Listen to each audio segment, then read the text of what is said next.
দাওয়াত দিয়েছেন বিশ্বনবী মুহাম্মদ সাল্লাল্লাহু আলাইহি ওয়াসাল্লাম এমন এক ময়দানে, যে ময়দানে উত্তপ্ত ময়দান ছিল। আবু বকর ডেকে বিশ্বনবীকে বলছেন, ওগো আল্লাহর হাবিব, আপনি যে দাওয়াতি কাজের মাত্রা আরো বাড়াতে বলছেন, আমরা তো মার খেতে খেতে শেষ হয়ে গেলাম, জেল থেকে বের হতে পারলাম না, এই মাত্র কয়েকদিন বের হয়েছি। ওগো আল্লাহর হাবিব, আপনাকে তায়েফে মেরেছে, সাহাবীদেরকে মেরে রক্তাক্ত করেছে, সাহাবীদেরকে শহীদ করেছে, এর পরেও আবার আমাদের দাওয়াতি কাজকে বাড়ানো লাগবে নাকি? বিশ্বনবী তার কথার জবাব দিলেন, ওগো আল্লাহর বান্দা, ওগো আবু বকর, শোনো, আমরা যে দাওয়াতি কাজ করতাম ওই দাওয়াতি কাজ চলবে না, আরো বাড়াতে হবে। হযরত আবু বকর বললেন, আমরা যদি বাড়াই তাহলে তো আমাদের মার আরো বেশি হবে।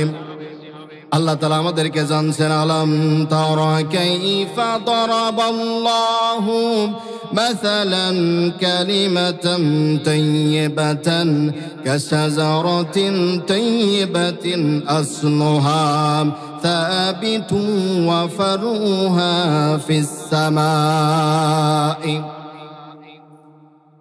আল্লাহর হাবিব আবু বকরকে শোনায় দিলেন, আবু বকর শোনো, কালেমা হলো এমন একটা বৃক্ষের নাম, এমন একটা গাছের নাম, যে গাছের গভীরতা গিয়েছে মাটির নিচে, আর যার বিস্তীর্ণ লাভ করেছে ওয়াফারউহা ফিস সামা, আরশে মুআল্লায় গিয়ে লেগেছে। এমন একটি গাছের সাথে কালেমার তুলনা করলেন আল্লাহ রাব্বুল আলামিন। হযরত আব্বাস রাদিয়াল্লাহু তাআলা বললেন, ওগো আল্লাহর নবী, বুঝলাম না কালেমার সাথে গাছের সম্পর্ক কি? বিশ্ব নবী বললেন, আব্বাস, কালেমার সাথে গাছের সম্পর্ক হলো এই, কালেমার গাছটি মাটির নিচে যত গভীরে গিয়েছে আর তার ডালপালাগুলো বিস্তীর্ণ নিয়ে আল্লাহর আরশে মুআল্লায় পৌঁছায় গিয়েছে। কোন সুবহানাল্লাহ। হযরত আব্বাস বলছে, ইয়া রাসূলুল্লাহ, এরপরে বুঝলাম না ব্যাপারটা কি? বিশ্ব নবী বললেন, আমার গুনাহগার বান্দারা হলো ওই গাছের শিকড়গুলো, আর ডালপালা হলো আমার উম্মতেরা, আমার গুনাহগার উম্মতেরা। কোন সুবহানাল্লাহ। আমার যে সকল ইমানদার বান্দারা দুনিয়ার থেকে বিদায় নেয়, বিদায় নেওয়ার পর মাটির নিচে চলে যায়, আর তাদের রূহগুলো আরশে মুআল্লায় গিয়ে ঠেকে যায়। কোন সুবহানাল্লাহ। আমরা এমন এক কালেমা ধারণ করেছি, যে কালেমা ধ্বংস করার জন্য যুগে যুগে বহুত নমরুদের পয়দা হয়েছে। কতক্ষণ ঠিক কিনা? যুগে যুগে বহুত নমরুদ ফেরাউনের পয়দা হয়েছে কালেমাকে ধ্বংস করার জন্য, কিন্তু কেউ কালেমা ধ্বংস করতে পারে নাই। কোন সুবহানাল্লাহ। সেই যে বিশ্ব নবীর উপরে নাজিলকৃত এই কোরআন আসার পর থেকে এ পর্যন্ত বলেন তো, ইসলামের উপরে কম আঘাত এসেছে? এক দুইবার আঘাত এসেছে? আপনি গুণে শেষ করতে পারবেন না কত আঘাত এসেছে। এরপরে ইসলামকে নিভিয়ে দিতে পারে নাই। ইসলাম প্রজ্বলিত, জ্বলতে আছে, জ্বলতে আছে, জ্বলতে থাকবে। ইসলামকে কেউ নিভাই দিতে পারবে না। কতক্ষণ ঠিক কিনা? ইসলাম যারা নিভাই দিতে আসবে, আমরা দেখেছি যুগে যুগে যত নমরুদের উত্তরসূরিরা ইসলাম নিভাই দিতে চেয়েছিল, তারা নিজেরাই নিভে গিয়েছে। কতক্ষণ ঠিক কিনা? ইয়া আইয়ুহার রাসূলু বাল্লিগ মা উনজিলা ইলাইকা মির রাব্বিক। আল্লাহ সুবহানাহু ওয়া তাআলা আমার হাবিব, আমাদের প্রিয় নবী রাসূল করিম সাল্লাল্লাহু আলাইহি ওয়াসাল্লামকে আল্লাহ রাব্বুল আলামিন ডেকে বলছেন, ইয়া আইয়ুহার রাসূল, ওহে আমার রাসূল। আল্লাহ তাআলা রাসূলকে ডেকে বলছে, বাল্লিগ, তুমি মুবাল্লিগ করো, তাবলীগ করো, প্রচার করো। কার? আল্লাহ তাআলা বলছেন, মা উনজিলা ইলাইকা, যা হে মুহাম্মদ তোমার উপরে নাজিল করা হয়েছে, ওই নাজিলকৃত কিতাবের তাবলীগ তুমি করতে থাকো। কোন সুবহানাল্লাহ। একটা বিষয় খেয়াল করি আমরা, আল্লাহ রাব্বুল আলামিন ইয়া আইয়ুহার রাসূল বলে আল্লাহ তাআলার হাবিবকে সম্বোধন করলেন। পৃথিবীতে যত নবী আর রাসূল এসেছে প্রত্যেক নবীকে আল্লাহ তাআলা বলেছেন ইয়া নূহ, ইয়া ইব্রাহিম, ইয়া মূসা, ইয়া ঈসা। এভাবে আল্লাহ তাআলা হে নূহ, হে মূসা, হে ইব্রাহিম, হে ঈসা, এভাবে আল্লাহ তাআলা ডেকে ডেকে সম্বোধন করলেন। আল্লাহ রাব্বুল আলামিন বোঝাতে চাইলেন যে আমার হাবিবকে আমি এত বেশি ভালোবাসি, আমি বলতে পারতাম ইয়া মুহাম্মদ, এই কথা না বলে আমি বললাম ইয়া আইয়ুহার রাসূল। কোন সুবহানাল্লাহ। বলেন তো দেখি আমাদের নবীর সম্মান ইজ্জত কম না বেশি? আরো জোরে কোন, কম না বেশি? আমরা যে আপনি আমি, আমরা যে শেষ জামানার উম্মত হয়েছি, এজন্য কি আমরা খুশি? আমরা জানি যুগে যুগে অনেক রাসূলরা পর্যন্ত আল্লাহর কাছে ফরিয়াদ করেছে, আল্লাহ আমি যদি নবী না হই, রাসূল না হই, আমি যদি শেষ নবীর উম্মত হতে পারতাম তাহলে আমার তাকদীর খুলে যেত। আপনি আমি কখনো কোনোদিন কি আল্লাহ তাআলার কাছে দরখাস্ত করেছি যে আল্লাহ তাআলা আপনি আমাকে বিশ্ব নবীর উম্মত বানান? বলেছি কি আমরা? জবান ছেড়ে দিয়ে বলেন কেউ কি বলেছি? আমরা কেউ বলি নাই। আল্লাহ রাব্বুল আলামিন আমাদের শেষ নবীর উম্মত বানায় সম্মানিত করে দিয়েছেন। কোন সুবহানাল্লাহ। ঈসা আলাইহিস সালাম তো আল্লাহর কাছে ফরিয়াদ করে বলেছিলেন, রব্বুল আলামিন আমি যদি নবী না হয়ে, রাসূল না হয়ে বিশ্ব নবী মুহাম্মদ রাসূলুল্লাহ সাল্লাল্লাহু আলাইহি ওয়াসাল্লামের উম্মত হতাম তাহলে আমার সব থেকে বেশি ভালো হতো। কোন সুবহানাল্লাহ। নবীরা পর্যন্ত আল্লাহর কাছে ফরিয়াদ করেছে, আর বিনা ফরিয়াতে আল্লাহ রাব্বুল আলামিন আপনাকে আমাকে উম্মত বানায়েছে। কোন সুবহানাল্লাহ। আরো জোরে কোন সুবহানাল্লাহ। আওয়াজ কি কমে গেল? বিভিন্ন মাহফিলে এখন হচ্ছে কি জানেন, নারায়ে তাকবীর স্লোগান দেওয়া যাবে না। এখন পাতি নেতা কিছু আবির্ভাব ঘটেছে, তারা বলছে নারায়ে তাকবীর স্লোগান দেওয়া যাবে না। নারায়ে তাকবীর স্লোগান নাকি জঙ্গিবাদী স্লোগান। কোন নাউজুবিল্লাহ। নারায়ে তাকবীর স্লোগান কি জঙ্গিবাদী স্লোগান? আমরা কি সেই বীর মুসলমানের মতো জেগে উঠে আবার কি সেই নারায়ে তাকবীর আল্লাহু আকবার স্লোগান দিয়ে এই মাহফিলকে প্রকম্পনে কুরঙ্কিত করতে পারবো ইনশাআল্লাহ? আমাদেরকে আল্লাহ তাআলা যে জবান দিয়েছেন, যে ঈমান দিয়েছেন, এই জবান আর ঈমান দিয়ে আমরা গলার আওয়াজ দিয়ে নারায়ে তাকবীর স্লোগান এখান থেকে হবে। আপনারা কি রাজি আছেন ইনশাআল্লাহ? আমি বলবো নারায়ে তাকবীর, আপনারা কি বলবেন? আরো জোরে বলেন, কি বলবেন? নারায়ে তাকবীর, নারায়ে তাকবীর। ইসলামের আলো, ইসলামের আলো, নারায়ে তাকবীর। আল্লাহ তাআলা আমাদের সকলকে কবুল করুন। কোন আমিন। যে কথা বলছিলাম আমার প্রিয় ভাইরা, আল্লাহ রাব্বুল আলামিন তার হাবিবকে বড় মহব্বত করে ভালোবেসে বলছেন, হে আমার রাসূল আপনি বাল্লিগ করুন, আপনি বাল্লিগু, আমি যে নাজিলকৃত কোরআন তোমাকে দিয়েছি ওই কোরআনের প্রসার আরো বাড়ায় দিন। কোন সুবহানাল্লাহ। ওয়া ইন লাম তাফআল ফামা বাল্লাগতা রিসালাতাহু। আল্লাহ রাব্বুল আলামিন বলছেন, হে নবী আপনি যদি মুবাল্লিগ না করেন, তাবলিগ না করেন, তাবলিগের মাত্রা আরো বাড়ায় না দেন, তাহলে বোঝা যাবে আপনি রিসালাত পূর্ণ করলেন না। ওয়াল্লাহু ইয়াসিমুকা মিনান নাস। আল্লাহ তাআলা বলছেন সমস্ত মানুষের অনিষ্টতা থেকে হে মুহাম্মদ আমি তোমাকে হেফাজত করব। কোন সুবহানাল্লাহ। মারির ভয় নাই, জীবনের ভয় নাই, সব ভয়কে লয় করে দিয়ে যিনি মানুষদের মাঝে ইসলামের দাওয়াত দিয়ে কাজ করেছিলেন তিনি কে? আরো জোরে কোন কে?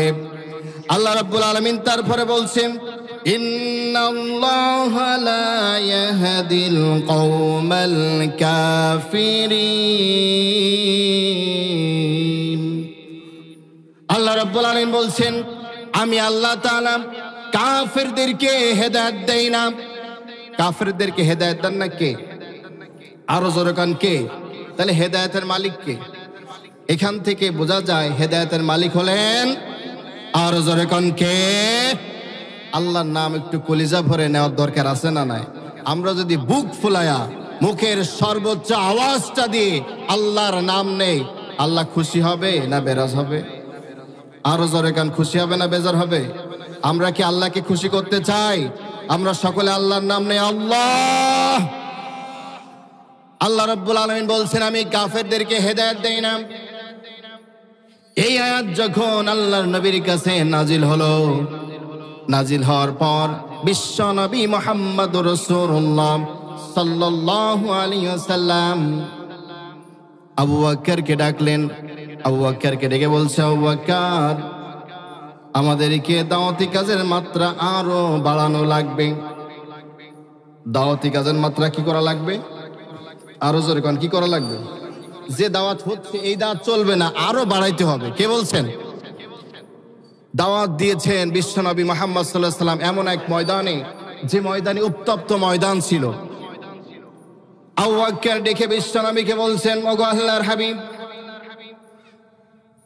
আপনি যে দাওয়াতি কাজের মাত্রা আরো বাড়াতে বলছেন, আমরা তো মার খেতে খেতে শেষ হয়ে গেলাম, জেল থেকে বের হতে পারলাম না, এই মাত্র কয়েকদিন বের হয়েছি।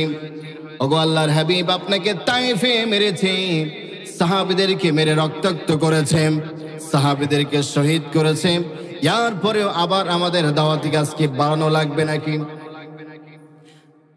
বিশ্বনবী তার কথার জবাব দিলেন, ওগো আল্লাহর বান্দা, ওগো আবু বকর, শোনো, আমরা যে দাওয়াতি কাজ করতাম ওই দাওয়াতি কাজ চলবে না, আরো বাড়াতে হবে। হযরত আবু বকর বললেন, আমরা যদি বাড়াই তাহলে তো আমাদের মার আরো বেশি হবে। আল্লাহ তাআলা আমাদেরকে জানছেন, আলাম তারা কাইফা দারাবাল্লাহু মাসালান কালিমাতান তাইয়্যিবাতান কাশাজারাতিন তাইয়্যিবাতিন আসলুহা সাবিতুন ওয়া ফারুহা ফিস সামাই। আল্লাহর হাবিব আবু বকরকে শোনায় দিলেন, আবু বকর শোনো, কালেমা হলো এমন একটা বৃক্ষের নাম, এমন একটা গাছের নাম, যে গাছের গভীরতা গিয়েছে মাটির নিচে, আর যার বিস্তীর্ণ লাভ করেছে ওয়াফারউহা ফিস সামা, আরশে মুআল্লায় গিয়ে লেগেছে। এমন একটি গাছের সাথে কালেমার তুলনা করলেন আল্লাহ রাব্বুল আলামিন। হযরত আব্বাস রাদিয়াল্লাহু তাআলা বললেন, ওগো আল্লাহর নবী, বুঝলাম না কালেমার সাথে গাছের সম্পর্ক কি? বিশ্ব নবী বললেন, আব্বাস, কালেমার সাথে গাছের সম্পর্ক হলো এই, কালেমার গাছটি মাটির নিচে যত গভীরে গিয়েছে আর তার ডালপালাগুলো বিস্তীর্ণ নিয়ে আল্লাহর আরশে মুআল্লায় পৌঁছায় গিয়েছে। কোন সুবহানাল্লাহ। হযরত আব্বাস বলছে, ইয়া রাসূলুল্লাহ, এরপরে বুঝলাম না ব্যাপারটা কি? বিশ্ব নবী বললেন, আমার গুনাহগার বান্দারা হলো ওই গাছের শিকড়গুলো, আর ডালপালা হলো আমার উম্মতেরা, আমার গুনাহগার উম্মতেরা। কোন সুবহানাল্লাহ। আমার যে সকল ইমানদার বান্দারা দুনিয়ার থেকে বিদায় নেয়, বিদায় নেওয়ার পর মাটির নিচে চলে যায়, আর তাদের রূহগুলো আরশে মুআল্লায় গিয়ে ঠেকে যায়। কোন সুবহানাল্লাহ। আমরা এমন এক কালেমা ধারণ করেছি, যে কালেমা ধ্বংস করার জন্য যুগে যুগে বহুত নমরুদের পয়দা হয়েছে। কতক্ষণ ঠিক কিনা? যুগে যুগে বহুত নমরুদ ফেরাউনের পয়দা হয়েছে কালেমাকে ধ্বংস করার জন্য, কিন্তু কেউ কালেমা ধ্বংস করতে পারে নাই। কোন সুবহানাল্লাহ। সেই যে বিশ্ব নবীর উপরে নাজিলকৃত এই কোরআন আসার পর থেকে এ পর্যন্ত বলেন তো ইসলামের উপরে কম আঘাত এসেছে? এক দুইবার আঘাত এসেছে? আপনি গুণে শেষ করতে পারবেন না কত আঘাত এসেছে। এরপরে ইসলামকে নিভিয়ে দিতে পারে নাই। ইসলাম প্রজ্বলিত, জ্বলতে আছে, জ্বলতে আছে, জ্বলতে থাকবে। ইসলামকে কেউ নিভায়ে দিতে পারবে না। কতক্ষণ ঠিক কিনা? ইসলাম যারা নিভাই দিতে আসবে, আমরা দেখেছি যুগে যুগে যত নামরুদের উত্তরসূরিরা ইসলাম নিভাই দিতে চেয়েছিল, তারা নিজেরাই নিভে গিয়েছে। কতক্ষণ ঠিক কিনা? হজ নিয়ে কটূক্তি করা ব্যক্তিরা, বিসমিল্লাহ সংবিধানে থাকবে না এই নিয়ে কটূক্তি করা সেই টাকলা মোরাদ। আজকে দেখেন বিসমিল্লাহ জায়গায় বিসমিল্লাহ আছে না নাই? আরো জোরে কোন আছে না নাই? টাকলা মোরাদের সেই মন্ত্রিত্ব ক্ষমতা আছে? আরো জোরে কোন আছে? এখান থেকে শিক্ষা হলো এই, যারা যুগে যুগে ইসলামের গায়ে আঘাত দিতে এসেছে বরঞ্চ তারাই ক্ষতিগ্রস্ত হয়েছে। ইসলাম যেখানে ছিল সেখানে আছে। কতক্ষণ ঠিক কিনা? ইসলাম থাকবে, ইসলামকে নিভিয়ে দেওয়া যাবে? আল্লাহর হাবিবকে আবু বকর বলছেন, ওগো আল্লাহর নবী, দাওয়াতি কাজ যদি আবার বৃদ্ধি করতে যাই, মার তো আবার খাওয়া লাগবে, আমরা তো মায়ের খাবো আর খতম। আল্লাহর নবী বললেন, দাওয়াতি কাজ আরো বাড়ানো লাগবে, যে পরিমাণ কাজ চলছে তার থেকে আরো বাড়াইতে হবে। কোন আল্লাহু আকবার। আমাদের যদি বাধা আসে, আমরা কি ইসলামের দাওয়াত বন্ধ করে দেবো না চালু করব? আরো জোরে কান, বন্ধ করব না চালু করব? যেখানে যত বাধা হবে সেখানে তত বেশি ইসলামের আবির্ভাব ঘটে যাবে। কতক্ষণ ঠিক কিনা?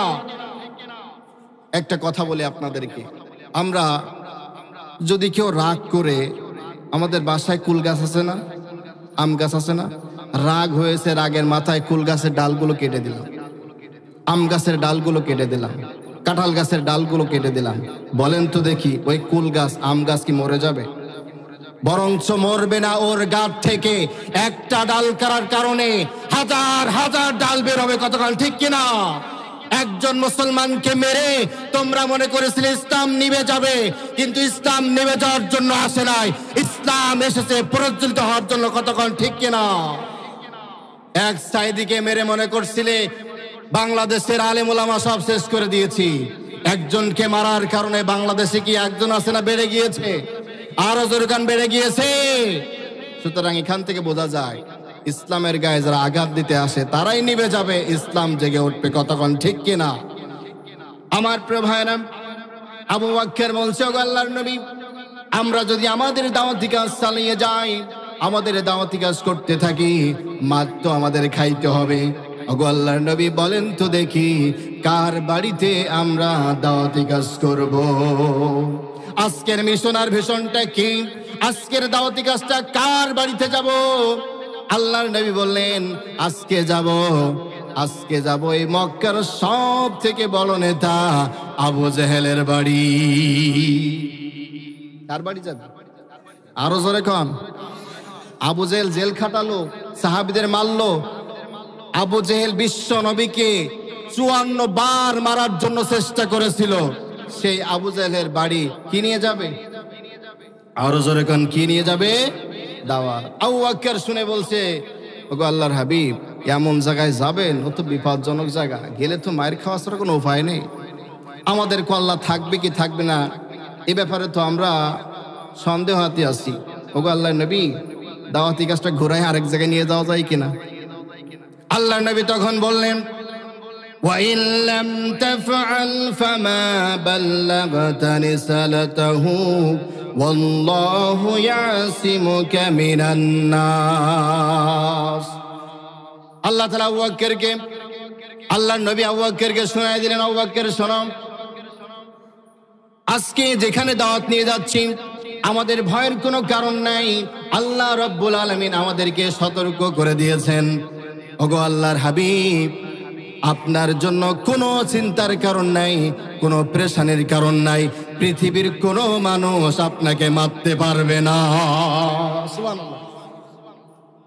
এই আয়াত যখন আল্লাহর নবী আবু বকরকে শোনায় দিলেন, আবু বকর অন্তত টেনশন মুক্ত হলো যে আমাদের মায়ের খাওয়া লাগবে না, মারবে না।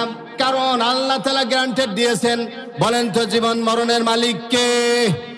আল্লাযী খালাকাল মাউতা ওয়াল হায়াতা লিয়াবলুয়াকুম আইয়ুকুম আহসানু আমালা। হায়াত মউতের মালিক কে? আর জোরে কোন কে? জবান ছেড়ে দিয়ে একবার বলেন না, হায়াত মউতের মালিক কে? আল্লাহ যদি হায়াতের মালিক হয়, মউতের মালিক হয়, বিশ্বনবী বলছেন, আবু বকর আবু জেহেল কিন্তু আমার হায়াতের মালিক নন, আমার মৌতের মালিক নন। হায়াত মৌতের মালিক যিনি বলেন তো তিনি কে? আপনার আমার জীবন নিতে পারেন কে? আবার জীবন দান করতে পারেন কে? আল্লাহ যদি জীবন বাঁচিয়ে রাখে, পৃথিবীর কোনো শক্তি নেই তাকে মারতে পারে। অনেক মানুষকে আমরা দেখেছি ফাঁসির মঞ্চে চড়ানোর পরেও সেখান থেকে ফাঁসি হয় নাই, নিচে নামিয়েছে। কতক্ষণ ঠিক কিনা? তার মানে দুনিয়ায় মৃত্যুর ফায়সালা হয় না, মৃত্যুর ফায়সালা হয় কোথায়? আরো জোরে কোন কোথায়? মৃত্যুর ফায়সালা হয় আসমানে। আবু বকরকে যখন এই কথা শোনায় দিলেন, আবু বকর আপাতত টেনশন মুক্ত হলো। এবার দুইজন একত্রে হযরত আবু বকর বিশ্ব নবী মুহাম্মদ রাসূলুল্লাহ সাল্লাল্লাহু আলাইহি ওয়াসাল্লাম দুইজন একত্রে দাওয়াত নিয়ে যাচ্ছে। কার বাড়ি? কার বাড়ি? আরো জোরে কোন কার বাড়ি? বলেন তো, বাঘের মুখে সহজে কি কেউ যায়? বিশ্ব নবী এটা বোঝাতে চাইলেন তার উম্মতদের জন্য, যদি বড় নেতাকে একবার দাওয়াত দিয়ে কাজ করা যায় তাহলে কর্মীরা সব শুয়ে যায়। কতক্ষণ ঠিক কিনা? নেতাকে যদি ধরা যায়, নেতা যদি কালেমা গ্রহণ করে, কর্মীরা অটোমেটিক্যালি পড়ে নেয়। কতক্ষণ ঠিক কিনা? এজন্য বিশ্ব নবী আবু জাহেলের বাড়ি গেলেন। আবু জাহেলের বাড়ি রাতে গিয়েছেন, ঘরের দরজার সামনে দাঁড়িয়ে বিশ্ব নবী বলছেন, ও চাচুগো, ও চাচুগো, বাসায় আছেন নাকি? চাচুগো বাসায় আছেন নাকি? আবু জাহেল ঘর থেকে বলছে, কে এই রাতে আমাকে ডাকে? বিশ্ব নবী বললেন, আমি আব্দুল্লাহর বেটা মুহাম্মদ। আবু জাহেল বলল, ব্যাপারটা কি ভাতিজা? এই রাতে তুমি আমার কাছে কেন আসলাম? বিশ্ব নবী বললেন, চাচাজি, আমি আপনার কাছে একটা হাদিয়া নিয়ে আসছি। কি নিয়ে আসছে? আরো জোরে কোন কি? আরো জোরে কোন কি? নেতা যাই হোক না কেন, হাদিয়ার কথা যদি শোনে নেতার গারকে, ঠিক কিনা? হাদিয়ার কথা শুনে আবু জাহেল তো মাথা খারাপ, তাই নাকি? আমার ভাতিজা যা বলে সব তো সত্য, মিথ্যা কথা বলে না। বলে বিশ্বনবী কখনো মিথ্যা কথা বলেন না। আবু জাহেল স্ত্রীকে ডেকে বলছো, আমার প্রাণের স্ত্রী আব্দুল্লাহর বেটা মুহাম্মদ এসেছে, সে বলছে আমার বাড়িতে নাকি হাদিয়া নিয়ে আসছে। মুহাম্মদ বলেছে এই কথা, মুহাম্মদ যা বলে সত্য হয়, জীবনে মুহাম্মদ মিথ্যা কথা বলে না। সুতরাং স্ত্রীকে ঘরের দরজাটা খুলে দাও। ঘরের দরজা যখন খুলে দিয়েছি, বিশ্ব নবী আর হযরত আবু বকর দুইজন ঘরের ভেতরে প্রবেশ করলেন। ঘরের ভেতরে প্রবেশ করে আবু জাহেলের সাথে দেখা। আবু জাহেল বলছে, চাচাজি, ও আমার ভাতিজা, তুমি যে হাদিয়া নিয়ে আসছো, হাদিয়াটা কই? বিশ্বনবী বলছে, হাদিয়া হাতে দেওয়া যাবে না। আবু জাহেল বলছে, তাহলে কি প্যাকেট লাগবে নাকি? কয়, প্যাকেটও লাগবে না, আমি যে হাদিয়া নিয়ে আসছি এই হাদিয়া আমি কারোর হাতে দেই না, এই হাদিয়া আমি কানে দেই। সুবহানাল্লাহ। قل هو الذي أنشأكم وجعل لكم السمع والأبصار والأفئدة قليلا ما تشكرون। আল্লাহ রাব্বুল আলামিন বলছেন, আমি তোমাদের কান দিয়েছি, চোখ দিয়েছি, অন্তরকরণ দিয়েছি, এগুলো সব দিয়ে বিচক্ষণ করো রব একজন আছে না নাই? কান দিয়েছেন কে? জবান ছেড়ে একবার বলেন, কান দিয়েছেন কে? চোখ দিয়েছেন কে? অন্তর চক্ষু দিয়েছেন কে? যার চোখ নাই অন্তর দিয়ে সে ভাবতে পারে কিনা?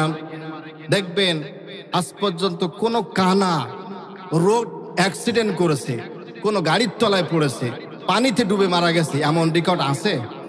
যত ডোবান ডোবে, যত অ্যাক্সিডেন্ট করা করে সব চোখালা লোক, ঠিক কিনা? আরো যারা ঠিক কিনা?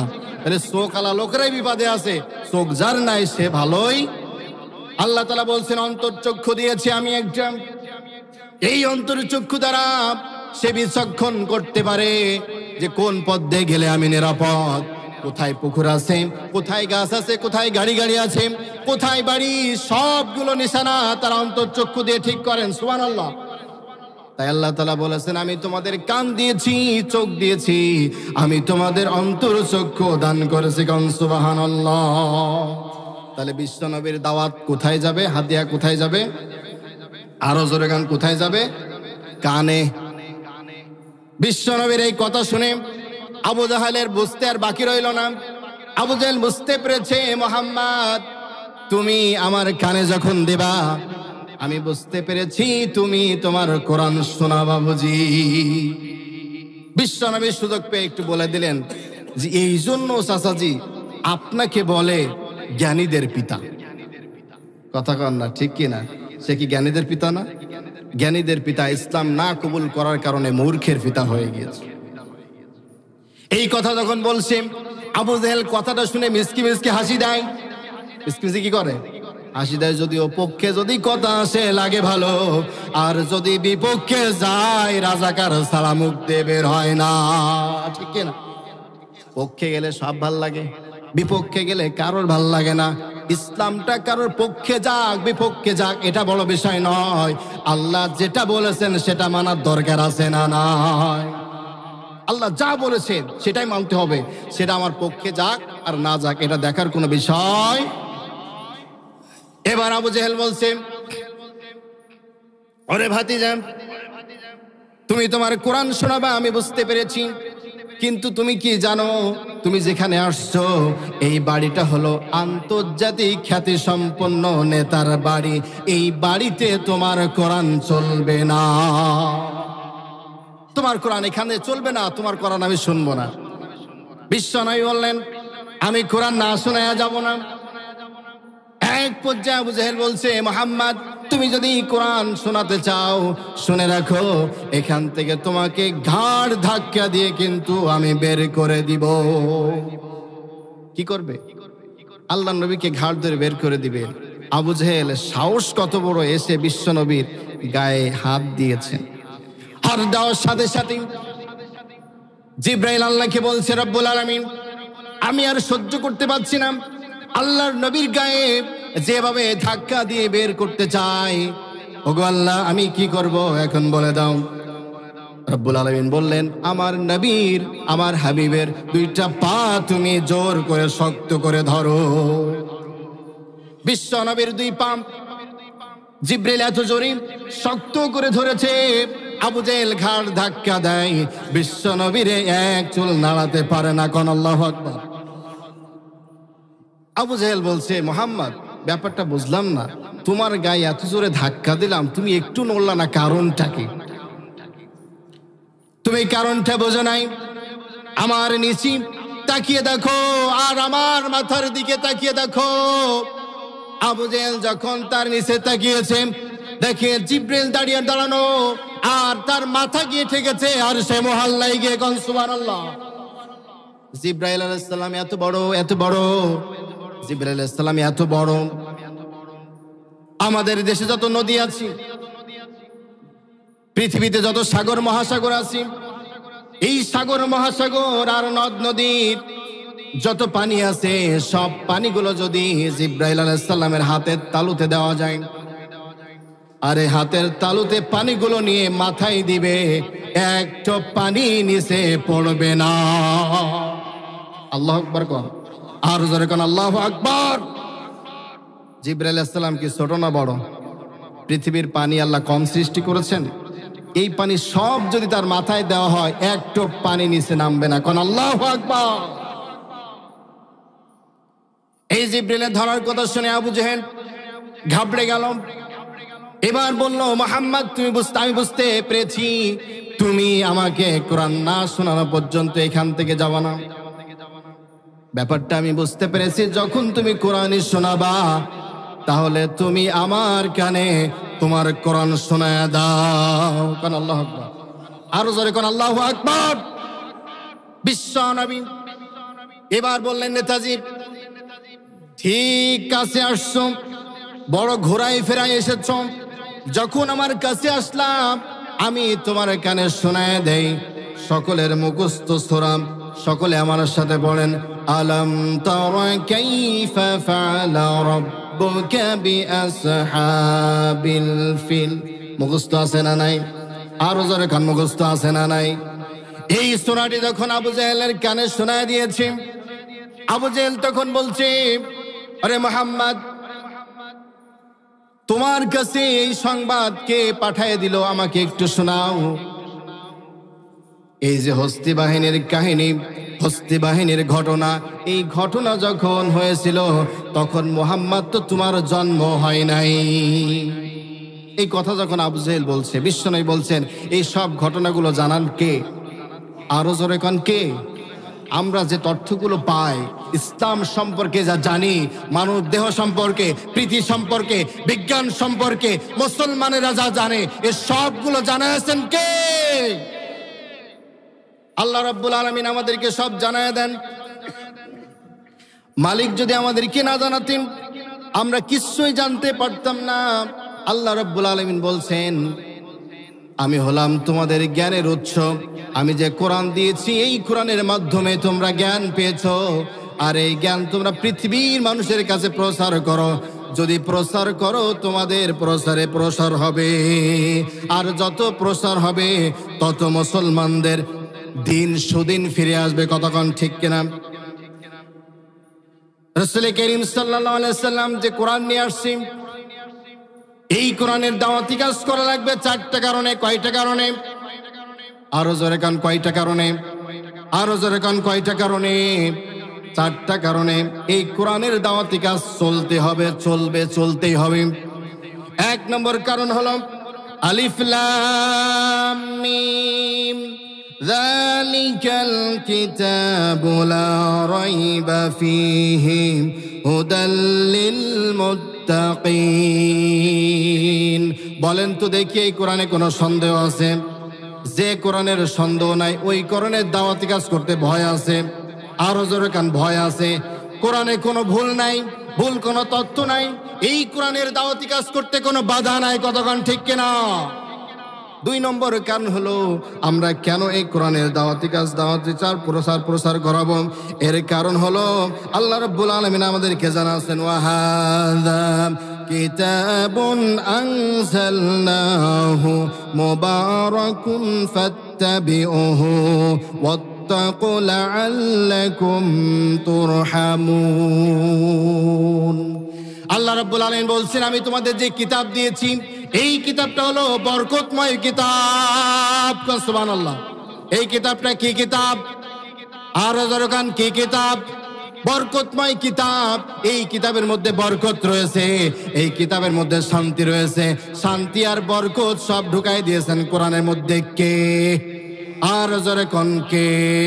আমরা দুই নম্বর কারণ পেলাম। তিন নম্বর কারণ আল্লাহ তাআলা বলছেন, ওয়া ইন্নাহু লাযিকরুন লাকা ওয়া লিকাওমিকা ওয়া সাওফা তুসআলুন। এই কোরআন হলো তোমাদের জন্য সংবিধান। আরো জোরে কোন কি? আরো জোরে কোন, এই কোরআন কি? এই কোরআন সংবিধান মানেন তো আপনারা? অনেকে কোরআন সংবিধান মানে না, কয় ধর্ম আবার কি? ধর্মের সাথে রাষ্ট্রের কোনো সম্পর্ক নাই, কয় নাউজুবিল্লাহ। কয় শরিয়ার কোনো আইন মানি না। শরিয়ার আইন যারা মানে না তাদের রক্ত পরীক্ষা করার দরকার, তাদের ভেতরে ঈমান আছে কিনা। যারা শরিয়ার আইন মানবে না তাদের ভেতরে ঈমান নাই। কতক্ষণ ঠিক কিনা? শরিয়ার আইন দিয়েছেন কে? এক মহিলা দেখলাম বলছে যে আমরাও চার বিবাহ মানি না। ওরে তুই মানিস আর না মানিস, ইসলামের কোনো যায় আসে? আরো জোরে কোন, যায় আসে? ইসলাম যেটা বলেছেন সেটা হ্যাঁ, ইসলাম যেটা না বলেছে সেটা না। এটা হলো মুসলমানদের কথা। কতক্ষণ ঠিক কিনা? আমাদের তো তারা বারবার চেষ্টা করে যে মুসলমানদেরকে যেভাবে হোক ঘাবড়ায় দেওয়ার জন্য। কতক্ষণ ঠিক কিনা? কিন্তু মুসলমানদের কি ঘাবড়ানো যাবে? মুসলমানদের কাছে আছে সত্য কোরআন। এই কোরআন যতদিন থাকবে ততদিন পর্যন্ত মুসলমানদেরকে দমিয়ে রাখা যাবে না। আল্লাহর কোরআন থেকে এই জাতিদেরকে বিচ্ছিন্ন করা যাবে না। কতক্ষণ ঠিক কিনা? মুসলমানরা ঐক্যবদ্ধ হয়েছে, এক হয়েছে, কাঁধে কাঁধ মিলে সিসাডালা প্রাচীরের মতো হয়েছে। আজ মুসলমানরা বিচ্ছিন্ন জাতি হবে? বামপন্থীদের অন্তরে জ্বালাপোড়া লেগে গিয়েছে। মুসলমানদের ঐক্যবদ্ধ দেখে ইসলামী দলগুলো যখন সব এক হয়েছে মাথা তখন নষ্ট হয়েছে। কতক্ষণ ঠিক কিনা? এখন কত ভুলভাল বকছে, কত কথা তারা বলছে, কিন্তু কোরআন যেখানে সত্য বলে সেটাই সত্য, তার বাইরে যাওয়ার কোনো সুযোগ আমাদের নাই। ঠিক কিনা?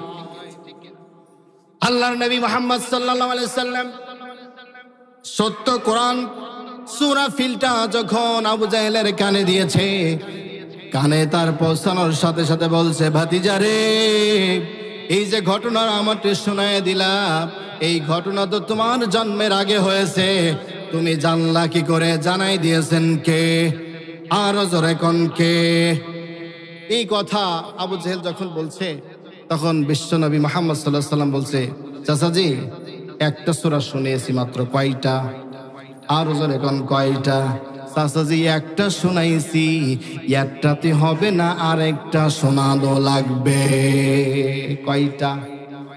একটা শোনায়া খুব সমস্যা হয়নি, হয়েছে? ওই যে হস্তি বাহিনীর ঘটনা, এখানে কিছু কথা আবু জাহেল তো বোঝে, সে যখন শুনলো, শুনে খুব বেশি গায়ে লাগে নাই। সুতরাং আবু জাহেল বলছে, ভাতিজা যখন তুমি বললা ভালো তো লাগলো, আরেকবার বলো দেখি।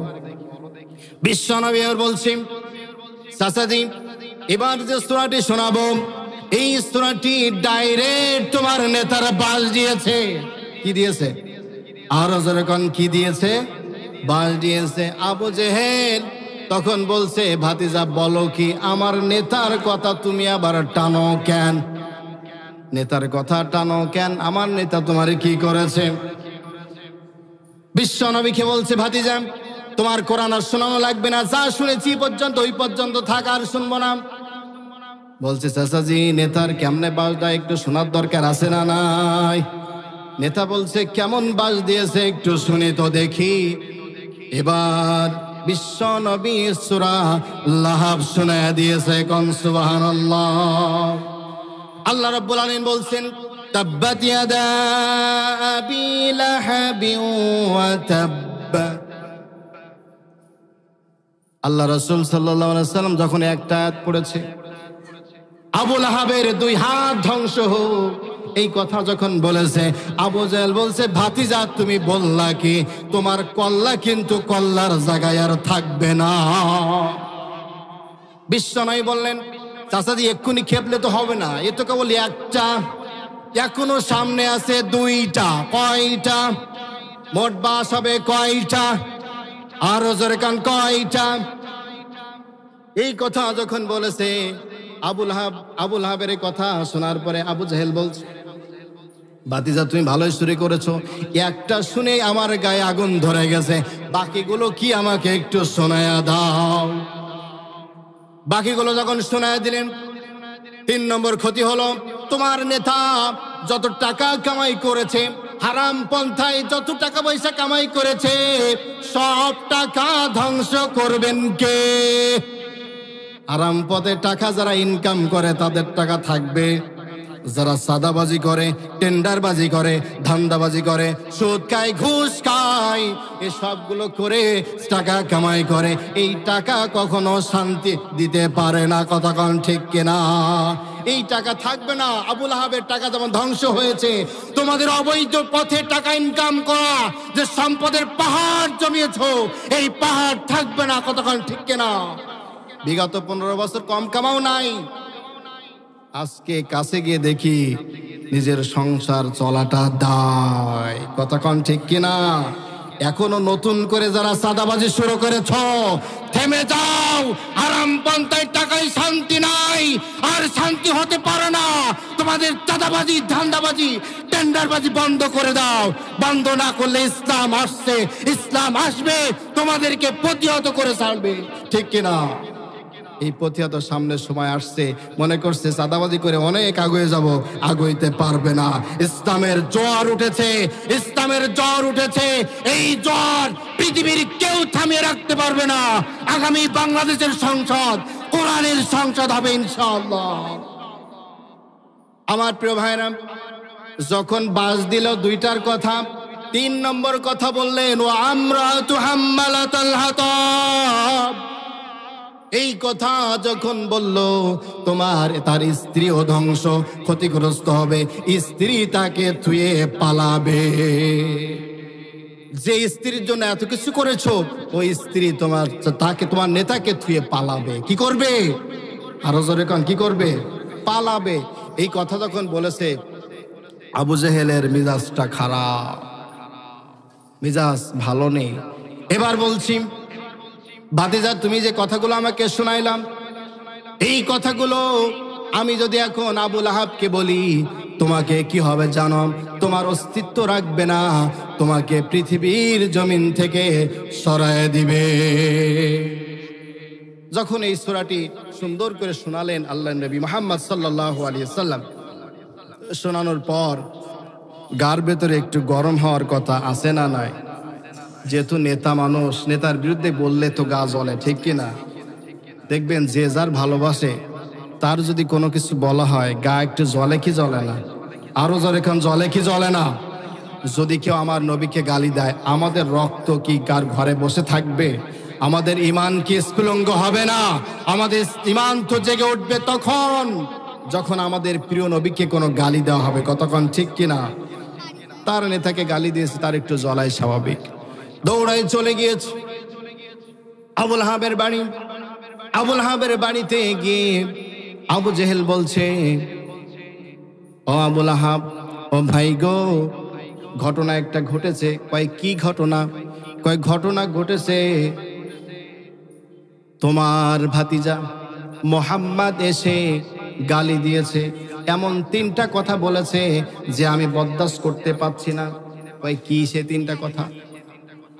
বলছে আবু জেহেল এবার আবু লাহাবকে বলছি, 1 নম্বর কথা বলেছে, তোমার 2 হাত নাকি ধ্বংস হয়ে যাবে, তোমার সম্পদ নাকি ধ্বংস হয়ে যাবে, তোমার স্ত্রী নাকি তোমার থেকে পালাবে।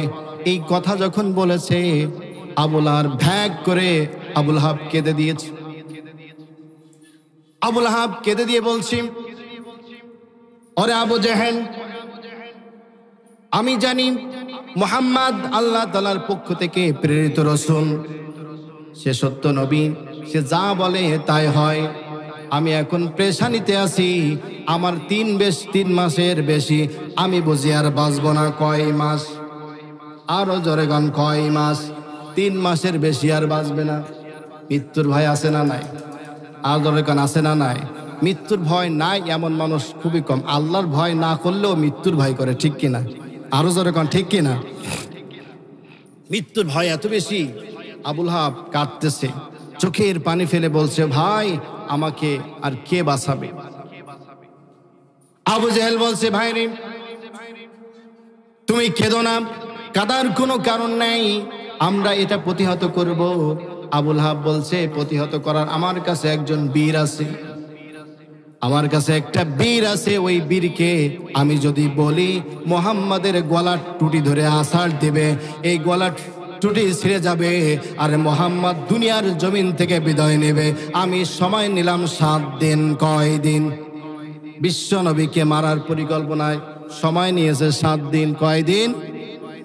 আর আবু লাহাব বাঁচবে কয় দিন? আরো জোরে কান, কয় দিন? 3 মাস বাঁচবে। আর বিশ্ব নবীকে 7 দিনের মধ্যে দুনিয়ার থেকে বিদায় করবে। এই প্ল্যান নিয়ে 2 জন নেতা এক জায়গায় বসে পরামর্শ করছে, তাহলে কি করা যায়। একজন আরেকজনকে বলছে, আমার কাছে যে বীর আছে, ওই বীরের বাড়িতে চলো যাই, বীরের বাড়িতে গিয়ে আমরা তার সাথে পরামর্শ করি মুহাম্মদকে 7 দিনে মারতে পারবে কিনা। 2 ভাই মিলে বীরের বাড়িতে গিয়েছে। বীরের বাড়িতে গিয়ে যখন উঠেছে, ঘরের দরজায় নক করে বলছে, ও বীর, ঘরের দরজা খোলো, আমরা 2 নেতা তোমার কাছে হাজির হয়ে গেছি। বীরের বাড়িতে যখন 2 নেতা, তো বীরের গা কিন্তু রুখতেছে, ঠিক কিনা? যে আমার বাড়িতে এরকম হাই ব্রিগেড নেতা এসেছে, গা কি আর এখন নিচে থাকে? গা রুখতেছে, ওজন ছুটছে তার শরীরে রক্তগুলো। এবার বলছে, নেতাজি, আমার কাছে রাতে আপনারা আসলেন কেন? কি কারণে আসছেন? আবু লাহাব, আবু জেহেল 2 জন বলে বসে বলছে, বীর, আমাদের মক্কায় একজন সন্ত্রাস আছে। কি আছে? আরো জোরে গান, কি আছে? আরো জোরে গান, কি আছে? তাহলে এই সন্ত্রাসের লকবটা দেয় কারা? আরো জোরে গান, কারা দেয়? কাফেররা। কারা দেয়? কাফেররা। কয় এমন একজন সন্ত্রাস আছে, দেশ বিরোধী আছে, স্বাধীনতা বিরোধী আছে, জনগণ বিরোধী একজন আছে, তাকে যদি না মারতে পারি আমরা আমাদের দেশে স্বস্তিতে থাকতে পারছি না। কে বলছে? বিশ্বনবী কি দেশ বিরোধী? আরো জোরে গান, দেশ বিরোধী। তিনি কি মানুষদেরকে কষ্ট দিয়ে থাকেন? তিনি কারো আমানত নষ্ট করেছেন, কারো আমানতের খেয়ানত করেছেন? কিচ্ছু করেন নাই। শুধু ইসলামের কথা বলার কারণে তাকে বলা হয়েছে দেশ বিরোধী। কতক্ষণ ঠিক কিনা? আজও যারা পৃথিবীতে এই কালেমার দাওয়াত দিয়ে বেড়ায়, এদেরকে বলা হয় দেশ বিরোধী, স্বাধীনতার বিরোধী, রাষ্ট্রবিরোধী। কতক্ষণ ঠিক কিনা? এই ঘটনা কিন্তু সেই আবু জাহেলের কাল থেকে আসছে, এখনকার ঘটনা না, আগের ঘটনা। কতক্ষণ ঠিক কিনা? বড় শক্তিশালী মানুষ তার পাশে গিয়ে বলছে, তাকে যদি না মারি আমরা দেশে স্বস্তিতে থাকতে পারছি না। এবার ওই শক্তিশালী মানুষ, বীর মানুষ বলছে, আচ্ছা ঠিক আছে, তাকে আমি মারব। তার কিছু বর্ণনা আমাকে একটু খুলে খুলে বলো, বলো তো দেখি সে দেখতে কেমন। আবু জেহেল বলছে, বেশি উঁচাও না, বেশি লম্বাও না, বেশি মোটাও না, বেশি চিকনও না। কোন সুবহানাল্লাহ। এবার বলছে, বলো সে মোহাম্মদ খায় কি? আবু জেহেল বলছে, সে বেশিরভাগ না খেয়ে থাকে। যদি কিছু খাওয়ার পায় তাহলে খায়, আর না বেশি সময় না খেয়ে থাকে। খাওয়া পাইলে খায়, না পাইলে খায় না। এভাবে মোহাম্মদ জীবন চলে। এবার বলছে, মোহাম্মদের দেখতে কেমন? আবু জেহেল চোখের পানি ছেড়ে দিয়েছে। এবার বলছি, আমি মোহাম্মদের চেহারার কথা কি বর্ণনা দিব? এখান থেকে 3 দিন আগে কাবা চত্বরে বিশ্বনবী আব্দুল্লাহর বেটা মোহাম্মদ কোরআন তেলাওয়াত করছিল। আমি বসে বসে তার কোরআন তেলাওয়াত শুনছিলাম। কোন সুবহানাল্লাহ। প্রকাশ্যে সাইদি সাহেবের বিরোধিতা করেছে, ফাঁসির জন্য মঞ্চ তৈরি করেছে, গোপনে গোপনে বাড়ি গিয়ে দেখা তখন তার ওয়াজ শুনতেছে। কথা ঠিক কিনা? গোপনে গোপনে বাড়ি গিয়ে সাইদি সাহেবের ওয়াজ চালায়, প্রকাশ্যে বলে রাজাকার রাজাকার। ঠিক কিনা? বিশ্ব নবীকে মারার জন্য গিয়েছে। বিশ্ব নবীর বর্ণনা দিতে গিয়ে বলছে, আল্লাহর নবী কোরআন তেলাওয়াত করছে, তার মুখ থেকে কোরআন তেলাওয়াত যখন আমি শুনছিলাম, আমি যেন পাথর হয়ে গিয়েছিলাম। আর তার চেহারার দিকে একবার তাকাই, আর আকাশের চাঁদের দিকে একবার তাকাই। চেহারার দিকে যখন তাকাই, যখন মনে হয় চাঁদ যেন এখানে হেরে যায়। আমি বিশ্ব নবীর চেহারা দেখেছি আর চাঁদ দেখেছি। চাঁদের খুদ আমি পেয়েছি, কিন্তু মোহাম্মদের চেহারার কোনো খুদ আমি পাই না। সুবহানাল্লাহ। এবার বলছি, যার কাছে গিয়ে মারার কথা বলছে ওই শক্তিশালী বীর পুরুষ, এবার বলছে, তার চেহারা দেখে আমার মায়া লাগবে নাকি? কয়, তা লাগলেও লাগতে পারে। কয়, তার চেহারার দিকে আমি তাকাবো না, না তাকাইয়া তাকে আমি মারবো। সময় কয়দিন? আরো জোরে কান, কয়দিন? সময় 7 দিন। 7 দিনের ভেতরে বিশ্বনবীকে মারবে। সব সুলা পরামর্শ শেষ হলো। শেষ করার পর নেতাদেরকে থাকার জন্য ঘর একটা বাজেট করেছে, সেই ঘরের ভেতরে 2 নেতা আছে। আর শক্তিশালী বীর পুরুষটা তার স্ত্রীকে নিয়ে ঘরে ঘুমায়েছে। যখন রাত 3টা বাজে, স্ত্রী ঘুম থেকে উঠে স্বামীর পা ম্যাসেজ করছে। যখন পা ম্যাসেজ করতেছে, স্বামীর ঘুম ভেঙে গেল। ঘুম ভেঙে যাওয়ার পর বলছে, ও আমার প্রাণের স্ত্রী, এত মহাব্বত কেন জাগলো? কথা কন, এত মহাব্বত কেন জাগলো? কথা আছে না নাই? এতদিন সুখ পাই নাই, কিন্তু আজকে দেখি রাত 3টায় সুখের অভাব না। তার মানে আমার মা বোনেরা যদি একটু কাছে আসে, আমরা বলি কি ব্যাপার, কিছু লাগবে নাকি? আবার যখন দূরে যায় তখন বলি বুঝতে পারছি। ঠিক কিনা? আরো দরকার, ঠিক কিনা? এই সন্দেহ আছে না নাই? এবার ওই শক্তিশালী বীর পুরুষ বলছি, বুঝতে পেরেছি এই রাতে তোমার কেন মহাব্বত লেগেছে। তুমি বুঝি আমার কাছে কিছু চাও নাকি? এখন বলছে, স্বামী গো, আমি কিচ্ছু চাই না, কিচ্ছু চাই না। যাকে কালকে মারার জন্য পরিকল্পনা নিয়েছো, কালকে যার মারতে যাবা, ওই নবীকে আমি স্বপ্নের যোগে দেখেছি। কোন সুবহানাল্লাহ।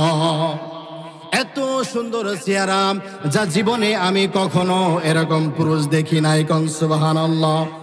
স্বপ্নে কিন্তু মিলে যাচ্ছে। কতক্ষণ ঠিক কিনা?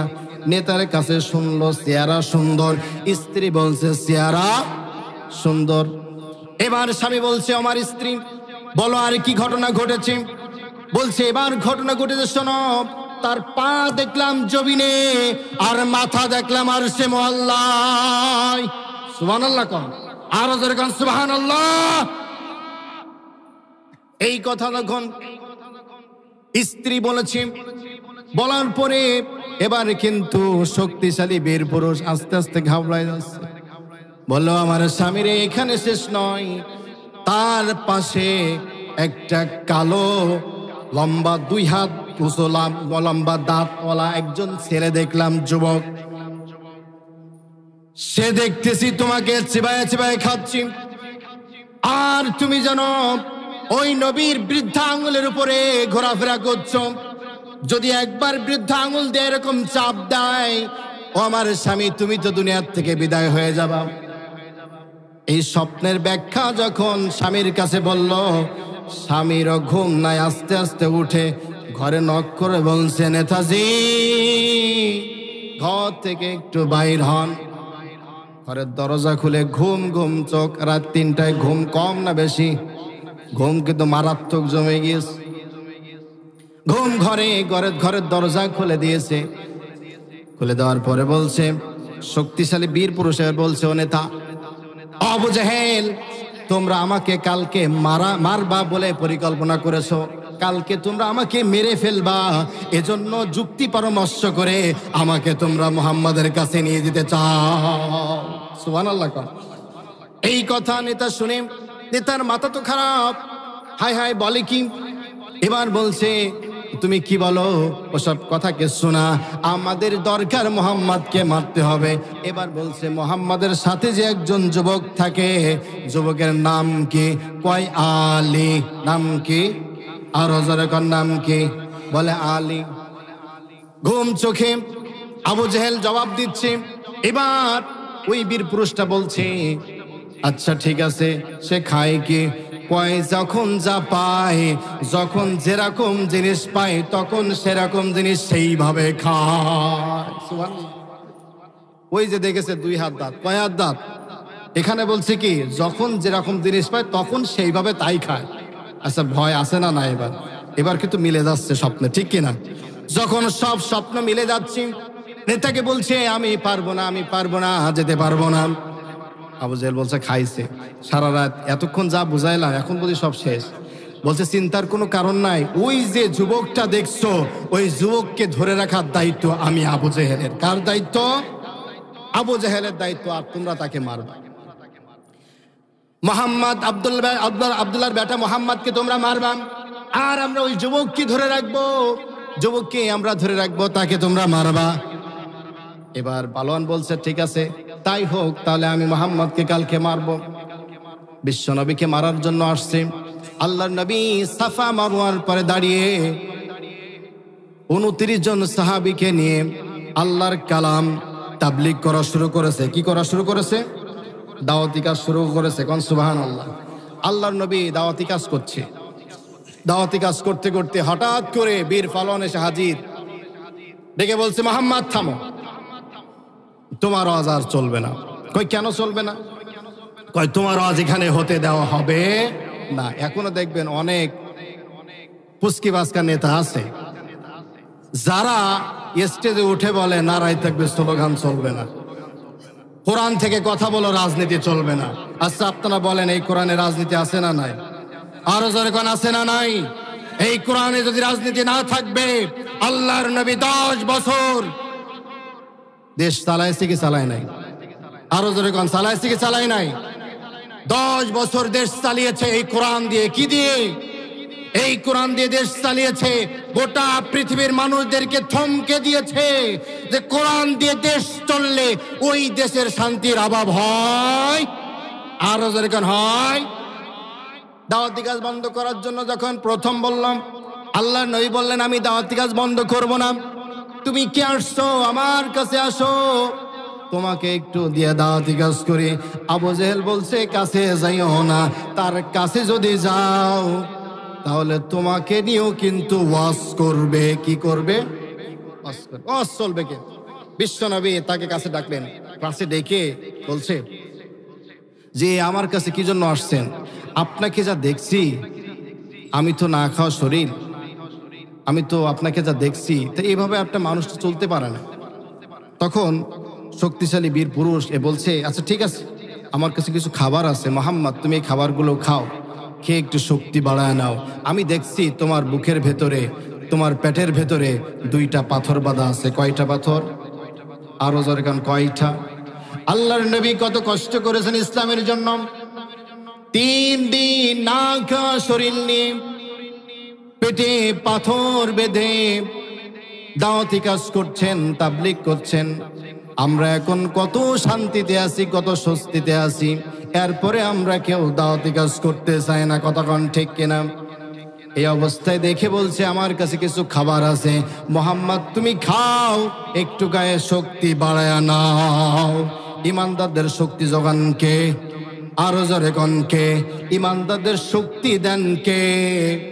আরো জোরে কন কে? আপনাদের আমাদের শক্তি দিয়েছেন কে? তা আল্লাহর নামে তো আসতে নেন কে? জোরে নেওয়া যায় না? একটু জোরে বলেন, জোরে নেওয়া যায় কিনা? আমরা আল্লাহর নামকে আসতে নেব না, জোরে নেব।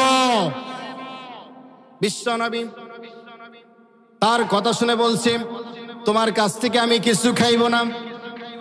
খাওয়া না খাওয়ার কারণ হলো, তোমার মুখে, তোমার গোফে যে মোজ দেখছি, ওই মোজ দেখলে তো আমার ঘৃণা লাগে। তুমি আগে মোজ কাটো, দাড়ি ছাড়ো, তারপরে দেখা যাবে খাওয়া যায় কিনা। এবারে বীর পুরুষটি বলছে, আশ্চর্য ব্যাপার আবু জেহেল, পৃথিবীতে অসংখ্য মানুষ আমি মেরেছি, কিন্তু একটা মানুষের কাছ থেকে এরকম কথা আমি আশা করি নাই। কেউ আমার কাছে ব্রানি খাইতে চেয়েছে, কেউ পলোয়া খাইতে চেয়েছে, কেউ ভালো ভালো খাবার খাইতে চেয়েছে, কেউ আমাকে দেখে পায়খানা প্রস্রাব পর্যন্ত করে দিয়েছে, কিন্তু আজকে কোথায় আসছি, আমার কথা ভয় পাওয়া তো দূরে থাক, বলছে আগে মোষ কাটো। আল্লাহু আকবার কর, আরো জোরে কান আল্লাহু আকবার। ইমানদাররা কি ভয় পায়? আরো জোরে কান, ইমানদাররা কি ভয় পায়? ইমানদারদের কলিজায় কোনো ভয় নাই। ইমানদাররা ভয় করে একজনের, তিনি কে? আরো জোরে কান, তিনি কে? ইমানদাররা কখনো বাম আর রামের কাছে মাথা নত করে না। তারা ইমান বিক্রি করতে জানে না, জীবন দিতে জানে, কিন্তু ইমান দেয় না। কতক্ষণ ঠিক কিনা? আমরা তো সেই মুসলমান, আমরা ইমানকে টিকে রাখতে জানি, জীবনের পরোয়া আমরা করি না। তাই যদি করতাম, দাওয়াতি কাজ ওপেন এভাবে চলতো না, ঠিক কিনা? কত ভয় দেখানো হয়, কোন ভয় মুসলমানদেরকে কাপুরুষ করতে পারে না। কতক্ষণ ঠিক কিনা? শুধু আমরা পুরুষরা ঠিক নয়, মা বোনরা কম শক্তিশালী নয়। তারা যেভাবে পৃথিবীতে ইসলামের দাওয়াতগুলো এক প্রান্ত থেকে অপর প্রান্তে নিয়ে যায়, আপনি আমি যা করতে পারছি না, তার থেকে বেশি করছে মা বোনরা। কোন সুবহানাল্লাহ। ওই যুগে বিশ্ব নবীর স্ত্রীরা যে পরিমাণ দাওয়াতি কাজ করেছে, সাহাবারা যেভাবে দাওয়াতি কাজ করেছে, এখনো বুঝি আমার মা বোনেরা সেইভাবে দাওয়াতি কাজ করছে। আমরা দোয়া করি, আল্লাহ তাআলা আমার মা বোনেদের হিম্মত, সাহস, যোগ্যতা বাড়ায় দাও। সকলে বলেন আমিন। এবার যখন মোষ কাটার কথা বলেছে, আশ্চর্য ব্যাপার, আমার দেখে মানুষ পায়খানা করে ফেলে, আমার দেখে প্রস্রাব করে ফেলে, ভয়ে থরথর করে কাঁপে। আজ দেখি বলে গোপ কাটতে। আবু জেহেল বলছে, মোহাম্মদ কিন্তু ওয়াজ শুরু করেছে। কি শুরু করেছে? মোহাম্মদ কিন্তু ওয়াজ শুরু করেছে। তুমি যদি এখান থেকে না সরে যাও, তোমাকে মুসলমান বানায়া ছাড়বে। সুবহানাল্লাহ, আরো জোরে বলেন সুবহানাল্লাহ। এবার বিশ্বনবী দেখে সে বলছে, আচ্ছা একটা কাজ করা যায়, মোহাম্মদ আমি তো আসছিলাম তোমাকে মারার জন্য, তা তোমাকে একটু সময় দিচ্ছি, তুমি একটু যাও, খেয়ে দিয়ে একটু গায়ে শক্তি বাড়া নিয়ে আসো, খাওয়া দাওয়া করে একটু গায়ে শক্তি করে তুমি আমার সাথে এসো, নাহলে তোমাকে মারবো কি, তুলে আসার দিলে তো তুমি শেষ। কর নাউজুবিল্লাহ, আরো একটা নাউজুবিল্লাহ। শক্তিশালী বীর পুরুষ চলে গেল। এবার বিশ্ব নবী মুহাম্মদুর রাসূলুল্লাহ সাল্লাল্লাহু আলাইহি ওয়াসাল্লাম ঘরে আসলেন। ঘরের বাইরে দাঁড়িয়ে খাদিজাকে ডাকছে, দেখে বলছে, ও আমার প্রাণের স্ত্রী খাদিজা রে, ও আমার প্রাণের স্ত্রী কোথায়, ঘর থেকে বাইর হও। 3 দিনের না খাওয়া শরীর, একটা খেজুর আমি আর আবু বকর ভাগ করে খেয়েছি, আর শুধু পানি খেয়ে 3 দিন কাটিয়েছি। ও খাদিজা, ঘর থেকে কোনো খাবার যদি থাকে আমাকে দাও। খাদিজা কেঁদে ফেলেছেন, চোখের পানি ফেলে বলে, ওগো আল্লাহর হাবিব, আমি আপনাকে কি খাইতে দেব? আমার তো খাইতে দেওয়ার মতো ঘরের কিছু নাই। ওগো আল্লাহর হাবিব, আপনি 3টা খেজুর রেখে গিয়েছিলেন, ওই 3টা খেজুর আমি এই 3 দিন খেয়ে আসি, এখন ঘরে তো কিছু নেই, আপনাকে আমি কি দেব? আল্লাহর নবী খেয়ে অবস্থা দেখে খাদিজাতুল কুবরা রাদিয়াল্লাহু তাআলা আনহা ঘরের ভেতরে নিয়ে আসলেন। ঘরের ভেতরে নিয়ে এসে বলছে, খাদিজা ঘরে তো কিছু নাই, তাহলে কি করব? একটা কাজ করো, তুমিও নামাজে দাঁড়াও, আমিও নামাজে দাঁড়াই, তবে তোমার একটা সংবাদ দেই, আগামীকাল কিন্তু হয়তোবা আমার জীবনের শেষ সময় হতে পারে, কারণ আগামীকাল যার সাথে আমি লড়তে যাচ্ছি সে বিশাল শক্তিশালী, সে কিন্তু আমাকে মেরে ফেলতে পারে। খাদিজা এই কথা শুনে চোখের পানি ফেলে কাঁদতেছে আর বলতেছে, ওগো আল্লাহর হাবিব, আপনাকে আমি বড় ভালোবাসি, আপনাকে ভালোবেসে আমি বিয়ে করেছিলাম, আপনি যদি না থাকেন আমার পৃথিবীতে থেকে লাভ নাই। আল্লাহর কাছে দোয়া করি, আল্লাহর হাবিব দুনিয়ার থেকে বিদায় হওয়ার আগে আমাকে আপনি আগে বিদায় করে নিন। আল্লাহ নবী বললেন, এভাবে দোয়া করতে নেই খাদিজা। 2 জন নামাজে দাঁড়িয়েছি, নামাজে দাঁড়ানোর আগে বলছে, আজকে নামাজের হয়তোবা শেষ একটা মোনাজাত হবে। খাদিজা বলছে, ওগো আল্লাহর হাবিব, শেষ মোনাজাত যেটি হবে ওইটা আমি খাদিজা করব। কে মোনাজাত করবে? আরো জোরে কান, কে? আমি মোনাজাত করব, দোয়া করব, আপনি শুধু আমিন আমিন বলবেন, কোন সুবহানাল্লাহ। কারণ খাদিজা ভালো করে জানে, আমি যে দোয়া করব আর আল্লাহর নবী যদি আমিন বলে, আল্লাহ সাথে সাথে কবুল করে নেবে, কোন সুবহানাল্লাহ। 2 জন নামাজে দাঁড়িয়েছে, নামাজে দাঁড়িয়ে রাত পার হয়ে যায়। শেষ রাতের দিকে আল্লাহর নবী নামাজ পড়তে পড়তে এবার বিশ্রাম নিচ্ছে। আল্লাহর নবী খাদিজাতুল কুবরা রাদিয়াল্লাহু তাআলা আনহার কোলের ভিতরে ঢলে পড়লেন। এবার বলছে, ওগো আল্লাহর হাবিব, নামাজ তো আমরা পড়েছি, এখন একটা কাজ করা যায়, আসুন আমরা আল্লাহর কাছে দোয়া করি। হযরতে খাদিজা হাত উঠাইছে আল্লাহর কাছে দোয়া করার জন্য। আল্লাহর কাছে হাত উঠায় বলছে, রব্বুল আলামিন, মায়ের গর্ভে থাকা অবস্থায় তার পিতাকে আপনি উঠায় নিয়েছিলেন, 6 বছর বয়সে তার মাকে তুমি নিয়ে নিয়েছিলে। ওগো আল্লাহ, 8 বছর বয়সে তার দাদাকে নিয়ে নিয়েছিলে। ওগো আল্লাহ, 12 বছর থেকে 17 বছর পর্যন্ত খাওয়ার জন্য লোকের ছাগল গরু চড়িয়েছিল। 17 বছর থেকে 24 বছর পর্যন্ত আমার ব্যবসা কাজে নিয়োজিত ছিল। যে টাকাগুলো আমি দিতাম, ওই টাকাগুলো নিয়ে তার চাচা এবং তার পরিবারের খাওয়ার ব্যবস্থা করত। ওগো আল্লাহ, এরপরে আমি ভালোবেসে মুহাম্মদকে বিয়ে করেছি, তোমার হাবিব আমি বিশ্ব নবীকে বিয়ে করেছি। রব্বুল আলামিন সেখান থেকে নিয়ে শুরু করে আজ পর্যন্ত এই পৃথিবীর 2 নম্বর ধনী আমি ছিলাম। আমার টাকা পয়সা ধন দৌলতের অভাব ছিল না, আমার সোনা গয়নার অভাব ছিল না, আমার খাদ্য খোরাকের অভাব ছিল না। আমি যখন যা ইচ্ছা তখন তাই খাইতে পারতাম, যখন যেটা ইচ্ছা তখন সেটা আমি পড়তে পারতাম। আমার এত টাকা পয়সা ছিল, আমি তো সব বিয়ের পরে বিশ্ব নবীর কাছে দিয়ে দিয়েছি, কোন সুবহানাল্লাহ। রব্বুল আলামিন আমার যাবতীয় সম্পদ বলতে যা কিছু রয়েছে সব কিছু ইসলামের জন্য আল্লাহ তোমার নবীর হাতে আমি সুবদ্ধ করে দিয়েছি, কোন সুবহানাল্লাহ। আমাদের ঘরে এরকম স্ত্রী দরকার আছে না নাই? আর জোরে কোন আছে না নাই? এরকম স্ত্রী যদি ঘরে থাকে ওই ঘরে শান্তির অভাব হবে না, ঠিক না? কিন্তু স্বামীও তো মুহাম্মাদের মতো হওয়া দরকার, ঠিক না? স্বামী যদি হয় আবু জেহেলের মতো, তাহলে অবস্থা কি হবে? স্বামীদেরও ভালো হওয়ার দরকার, স্ত্রীরা ভালো অটোমেটিক হয়ে যাবে, ঠিক কিনা? এজন্য আমরা যারা এখানে আছি, আমরা পুরুষ, আমরা আমাদের স্বামীদেরকে, আমরা আমাদের স্ত্রীদেরকে কন্ট্রোল করার সক্ষমতা রাখি। আপনার স্ত্রী পর্দায় রাখা, নামাজ পড়া, সবকে ভরণ পোষণ দেওয়া, সব দায়িত্ব স্বামীর আপনি দিচ্ছেন। আপনার স্ত্রী আপনার কথা শুনবে যদি আপনার কথাও মুহাম্মাদের মতো হয়, কন্যা সুবহানাল্লাহ। যদি আবু জাহেল মতো হয়, এই ধর, এই নে, এই খা, এরকম যদি হয়, আপনার কথা শুনবে? আরো জোরে গান শুনবে? নরম মানুষ যত নরম ভাষায় বলবেন তত ভালো বসবে, কতক্ষণ ঠিক কিনা? আমরা বলবো তো ইনশাআল্লাহ। স্বামী স্ত্রী হলো সংসারের শান্তির প্রথম ঘাঁটি। সেখান থেকে যদি মিল হয়, ওই সংসারে শান্তি আছে না নাই? যে সংসারে স্বামী স্ত্রী মিল নেই, ওই সংসারে কোনো শান্তি। বিশ্ব নবী মুহাম্মদ রাসূলুল্লাহ সাল্লাল্লাহু আলাইহি সাল্লাম হাত উঠিয়েছে, হযরতে খাদিজা দোয়া করছে, আয় আল্লাহ, আমার যাবতীয় সম্পদ সব দিয়ে দিলাম ইসলামের জন্য। আয় আল্লাহ, তোমার কাছে ফরিয়াদ করি আজকে রব্বুল আলামিন, আমি বিশ্ব নবী তোমার হাবিব আমার স্বামীর জীবনটা আমি ভিক্ষা চাই। সুবহানাল্লাহ, আরো জোরে কান সুবহানাল্লাহ। যখন এই কথা বলেছি, আল্লাহর নবী সাল্লাল্লাহু আলাইহি সাল্লাম আমিন বললেন। আল্লাহ রাব্বুল আলামিনের হাবিব সাথে সাথে হযরতে খাদিজাতুল কুবরা রাদিয়াল্লাহু তাআলা আনহুকে শোনায়া দিলেন, আল্লাহু ইয়াসিমুকা মিনান নাস। আল্লাহু আকবার।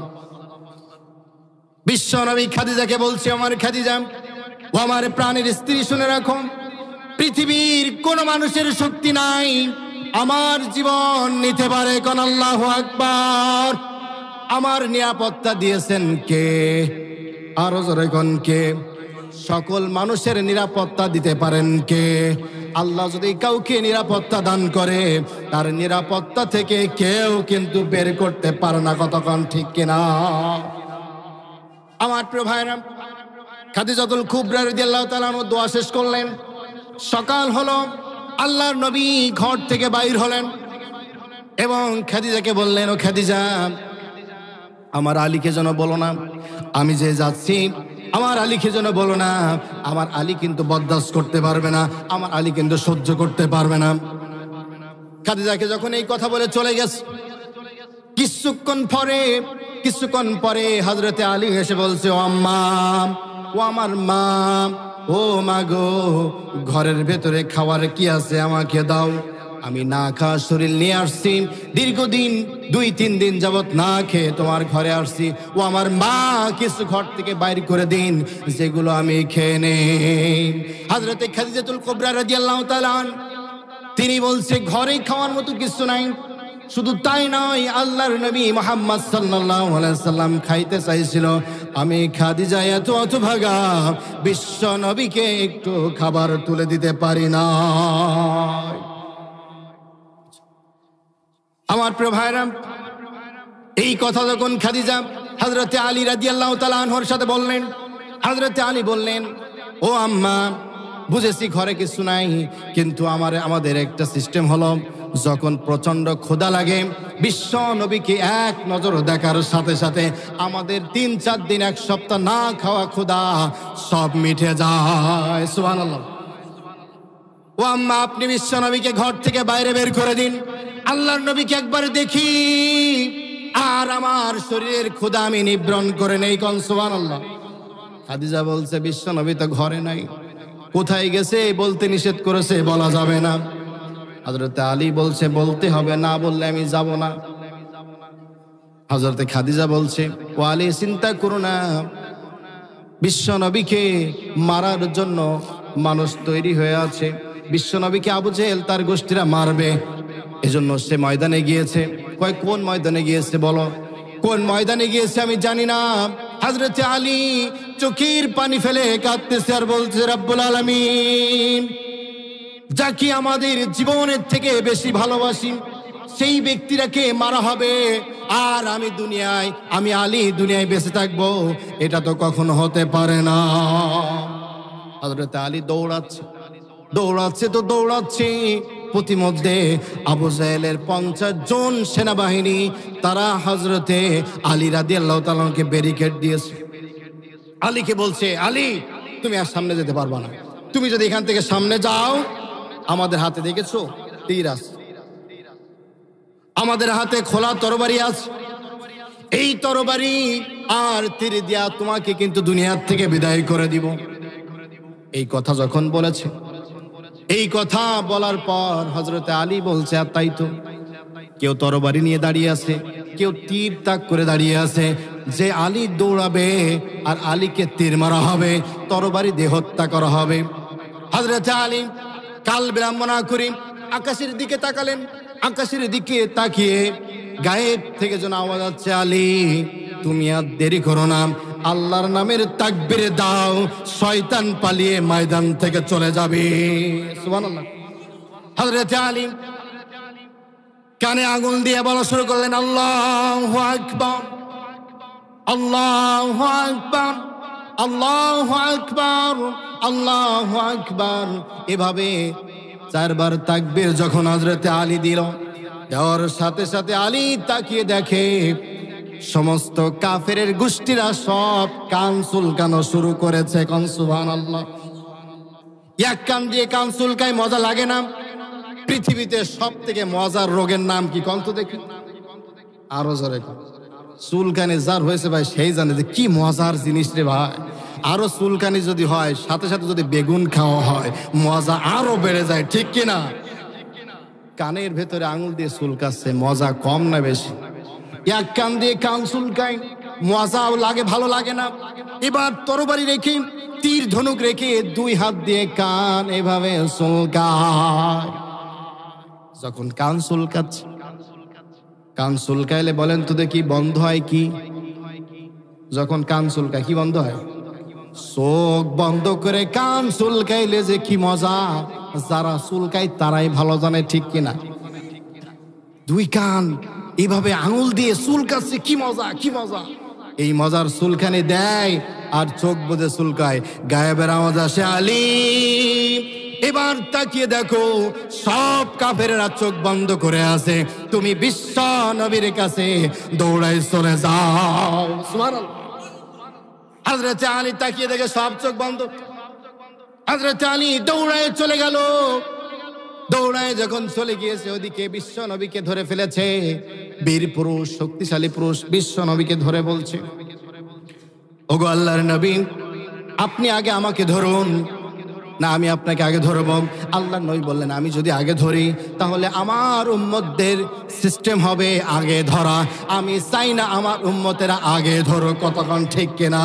আমরা মার খাবো, মার খাইতে খাইতে যখন ডালে পিঠ থেকে যাবে তখন উচিত শিক্ষা আমরা দিয়ে ছাড়বো, ঠিক কিনা? আমরা তো সেই জাতি, যখন মারেন কিছু বলি না, কিন্তু এর উত্তম মাধ্যম পরে ঠিক মতো বোঝাই দিতে পারি, ঠিক কিনা? আমরা তো বীর মুসলমান হলো সেই জাতি, মাথা নত করা জাতি না। কতক্ষণ, ঠিক কিনা? হযরতে মুহাম্মদ রাসূলুল্লাহ সাল্লাল্লাহু আলাইহি সাল্লাম যখন বললেন তুমি ধরো, বিশ্ব নবীকে যখন ধরেছে, ধরা মাত্রই হযরতে আলী চিৎকার দিয়ে বলছে, ও বীর পুরুষ থেমে যা, কার গায়ে হাত দিছিস জানিস না, যাকে আমি আমার জীবনের থেকে বেশি ভালোবাসি। সুবহানাল্লাহ। এই কথা শোনা মাত্র ওই যে স্বপ্নের কথা মনে আছে, কে আসবে? বিশ্ব নবীর পাশে কে? আলী। আরো জোরে গান, কে? আলী। যেই বলেছে আমি আলী আসছি, মোহাম্মদকে ধরো না, শোনা মাত্রই শক্তি পালোয়ান সব শেষ। এবার বিশ্ব নবীকে 2 পা ধরে হাউমাউ করে বলছে, ওগো মোহাম্মদ, তুমি আলী থেকে আমাকে বাঁচাও। যখন বিপদে পড়ে, যখন মুসিবতে পড়ে, তখন হুজুরের পা ধরে এমন লোক আছে না নাই? আমরা বিগত দিনে দেখেছি যারা হুজুরদের পা ধরে ক্ষমতার মস্ত দেখিয়েছিলে, আজকে তারা বড় বড় কথা বলে, ঠিক কিনা? এরা মনে করে যে হুজুর মনে কাজে লাগে না, কিন্তু ঠিক জাগা মতো লাগে, এটা জানা তাদের নাই, ঠিক কিনা? এবার বিশ্বনবীর পা ধরে বলছে, আলীকে থামাও। বিশ্বনবী বলছেন, আলী তুমি এসো না, তোমার লাগবে না, আজকে একে আমি একটা উচিত শিক্ষা দিয়ে দিব। সুবহানাল্লাহ। আলী বলছেন, ওগো আল্লাহর হাবিব, অনেক কথা আমি শুনেছি আপনার, অনেক কথা আমি শুনেছি, আজকে আমি আর কোনো কথা শুনতে চাই না, আমি আজকে ওকে না ধরে ছাড়বো না। এই কথা যখন তার কানে আসলো, আরো জড়ো করে ধরেছে। কোন আরো কি করেছে? 2 পায়ে এমন জোরে চেপে ধরেছে, আল্লাহ নবী আর নড়তে পারে না। সুবহানাল্লাহ। কোন আরো জোরে কোন সুবহানাল্লাহ। এই অবস্থা দেখে হযরতে আলীকে বিশ্ব নবী বলছেন, আর দেরি করো না, তুমি এখান থেকে চলে যাও আলী, আমার উপরে সম্মান রেখে আল্লাহর আনুগত্য করে এই ময়দান থেকে তুমি চলে যাও। হযরতে আলী রাদিয়াল্লাহু তাআলা আনহু চলে গেলেন। চলে যাওয়ার পরে এবার বিশ্বনবী বলছে, তুমি আমাকে ধরো। যখন ওই শক্তি পালোয়ান ব্যক্তি যখন বিশ্বনবীকে ধরতে গেলেন, যখন ধরতে গিয়েছে, ধরেই তাকিয়ে দেখে মাথা ওই আসমান পর্যন্ত। কোন সুবহানাল্লাহ, আরো জোরে কোন সুবহানাল্লাহ। আল্লাহ রাব্বুল আলামিন জিবরিলকে বললেন, জিবরিল দেরি করো না, আমার নবীকে ধরা শুরু করতেছে, তুমি ওই জায়গায় গিয়ে দাঁড়াও আর নবীকে একটু সরায় দাও, তাদের চোখ আড়াল করে দাও। জিবরিল দাঁড়িয়ে গিয়েছে। জিবরিলকে ধরে যখন এভাবে তাকিয়ে দেখে ওই আসমান পর্যন্ত তার মাথা আর জমিনে তার পা গেড়ে আছে, এটা দেখে তো সে অবাক। আশ্চর্য কথা, দেখলাম কি আর হলো কি, দেখলাম কি আর হলো কি, ঠিক কিনা? কাফেররা মনে করে যে তারা মুসলমানের কোনো শক্তি নাই। মুসলমানদের শক্তি দেন কে? আরো জোরে কোন কে? মুসলমানদের শক্তি দেন কে? মুসলমানরা সবসময় বীর। এই বীরকে থামানোর শক্তি পৃথিবীর কারণ নাই, ঠিক কিনা? আমরা তো সেই জাতি যে আমাদের দমাবার মতো ক্ষমতা পৃথিবীর কারণ নাই। আল্লাহর নবী এবার বললেন, রব্বুল আলামিন আপনি সাথে সাথে জিবরিলকে সরায় নিন, সেজন্য আমাকে দেখে, আর আমাকে দেখা মাত্রই সেজন্য উচিত শিক্ষা নিয়ে নেয়। আল্লাহ নবী জিবরিলকে বললেন, জিবরিল সরে যাও। বিশ্ব নবীকে এবার ধরলেন। বিশ্ব নবীকে ধরার পর বিশ্ব নবী বললেন যে তোমার যা ইচ্ছা সেটা করো। বিশ্ব নবীকে আঘাত করতে চাচ্ছে, কিন্তু বিশ্ব নবীকে আঘাত করতে পারে না। বলে, মুহাম্মদ তুমি দেরি করো না, আমি তোমার যা মেরেছি ওই পর্যন্ত শেষ, তুমি আমাকে মারো। আল্লাহ নবী বললেন, তোমাকে আমি মারবো না, তুমি যদি কালেমা গ্রহণ করো, তুমি যদি মুসলমান হও, আমি তোমাকে মারবো না, তোমাকে কিছু বলবো না। এই কথা যখন বলেছে, এই কথা বলার পরে আল্লাহর নবীকে বলছে, ওগো আল্লাহর নবী, আমি জানি আপনি আমাকে দাওয়াত দিচ্ছেন, আপনি আমাকে ওয়াজ শোনাচ্ছেন, আপনি আমাকে নিয়ে তাবলীগ করছেন, আপনার কথা আমি শুনবো না। আবু জেহেল আমাকে যদি এই অবস্থায় দেখে তাহলে আমাকে কাপুরুষ বলবে, সুতরাং আমি কাপুরুষ হয়ে এখান থেকে যেতে চাই না। আল্লাহ নবী বলেছে, ঠিক আছে, তুমি যখন কাপুরুষ হবা না। সম্মানিত ভাইরা, আলোচনা আর একটুখানি আছে, করবো ইনশাল্লাহ, না এখানে শেষ করবো? আর 2-1 মিনিট যাবো ইনশাল্লাহ। এবার বিশ্বনবী মুহাম্মদ সাল্লাল্লাহু আলাইহি ওয়াসাল্লাম বলেন, আচ্ছা ঠিক আছে, তুমি যখন শুনবা না তাহলে তোমাকে আসো একটু উচিত শিক্ষা দেয়। কি শিক্ষা দেয়? উচিত শিক্ষা। আল্লাহর নবী কানে একটা থাপ্পড় মারলেন। এক থাপ্পড়ে ফনফন করে ঘরে বিশ্ব নবীর আঙ্গুলের উপরে ওই শক্তিধর বীর পালোয়ান দাঁড়িয়ে গেছে। আল্লাহর নবী এভাবে তাকে ঘোরাচ্ছে। সুবহানাল্লাহ। এই অবস্থা দেখে আবু জেহেল তার গণ গোষ্ঠীরা সব দেখে অবাক, আশ্চর্য কাজ, মোহাম্মদ করলোটাকে নিয়ে আসলাম মোহাম্মদকে মারতে, কিন্তু সে দেখি দুনিয়ার থেকে বিদায় হয়ে যাব ভাই। আমার প্রিয় ভাইরা, এরপরে আরেকটা থাপ্পড় মারলেন। ওই থাপ্পড়ে দুনিয়ার থেকে বিদায় হয়ে গেল। আর ইসলাম, আল্লাহ রাব্বুল আলামিন ইসলামকে সুউচ্চ মাকাম দান করে দিলেন। কোন সুবহানাল্লাহ। আল্লাহ রাব্বুল আলামিন তাই আমাদেরকে বলেছেন, ও পৃথিবীর মানুষেরা, তোমরা তোমাদের তাবলীগ বাড়ায় দাও, তোমরা তোমাদের দাওয়াতি কাজ বাড়ায় দাও। আমরা ঘরে ঘরে, বাড়িতে বাড়িতে গিয়ে দাওয়াতি কাজ করবো। রাজি আছেন তো ইনশাআল্লাহ? এমন কোন অলি গলি থাকবে না, এমন কোন জায়গা থাকবে না যেখানে ইসলামের দাওয়াত পৌঁছাবে না। আমরা রাজি আছি। কারা কারা 2 হাত তুলে আল্লাহকে দেখায় দেই। আল্লাহ তুমি হাতগুলো কবুল করে নাও, কোন আমিন। আল্লাহ আমাদের সকলকে ইসলামের জন্য, দ্বীনের জন্য কবুল করে নিন। সকল বলেন আমিন। আমি আমার গ্রাম, এই গ্রামের সন্তান, আমি এখানকার ছেলে, আমি আপনাদের নিয়ে যে কথাগুলো বলেছি, যদি ভুল হয়ে থাকে, কেউ কষ্ট পেয়ে থাকেন, আল্লাহর রাস্তায় ক্ষমা করে দেবেন ইনশাআল্লাহ। যে কথাগুলো বলেছি আমরা আমাদের জীবনে সকলের জন্য আমল করতে পারি। আল্লাহ আমাদের সকলকে তৌফিক দান করুন। সকলে বলেন আমিন। আমি দোয়া করে আমি আমার আলোচনা এখানে ইতি করছি। ওয়া আখিরি দাওয়ানা আলহামদুলিল্লাহ। আসসালামু আলাইকুম ওয়া রাহমাতুল্লাহি ওয়া বারাকাতুহু।